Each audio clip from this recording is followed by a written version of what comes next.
Hey guys, Stephen Cult of Mac here, and today I wanted to show you one of the most unusual iPhone cases I have ever come across. This is the Radius case by Mod-3. It's currently on Indiegogo with around 17 days left to go, although it's already surpassed its $10,000 goal by 300%. I got my hands on a prototype model though, so I can take a look. Let's get started.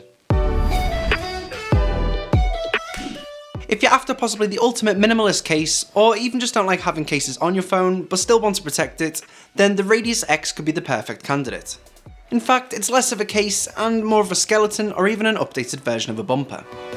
The Radius is made from aircraft aluminium, so it's light and slim, and the general idea is to show off the original design of the iPhone and perhaps even adding to it while still offering some protection. As it is aluminium and it covers all four corners, that means there's no real flexibility, so there is a little bit of installation needed. Luckily you get a screwdriver included along with some spare screws. Trust me, you will lose some. I managed to lose two just uninstalling the case. Initially I was worried that the case would scratch up my iPhone X as it is metal on metal, but thankfully that's all been thought of as there are little covers on the inside to stop the screws from scratching, and then there's this kind of tape on the inside to protect the corners. Installation is as easy as unscrewing the top two corners, then sliding the case on and then screwing them back in. Only thing is, if you're someone who likes to switch out their cases regularly, then you'll always need to unscrew it to get it back off, and it's a 2 to 3 minute process, so it probably isn't for you. Once on though, it has possibly one of the most interesting looks I've ever come across. It leaves almost the entire iPhone uncovered except for the corners and the cross going across the back. The camera hump is also protected with some more aluminium, and thankfully it doesn't obscure the flash or develop any kind of flashback when taking photos.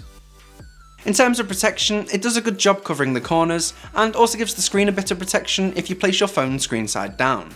There's a small lip on the corners, so the screen is always raised up off the surface.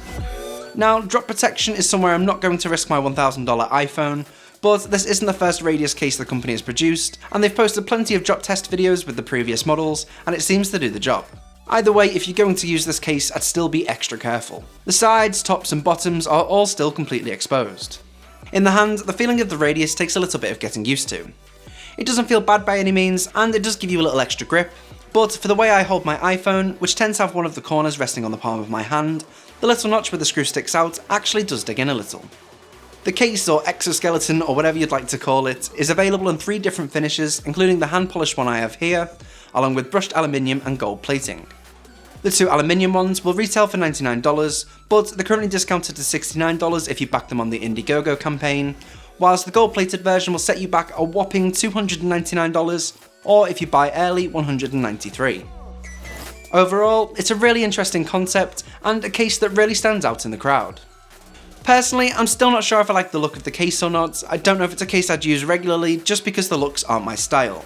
I'd love to see what you guys think though, so let me know what you think of the design in the comment section down below. Well, that's it for this video, but if you'd like to find out more information or pre-order a Radius 10 case, I'll make sure to leave the Indiegogo link in the description down below.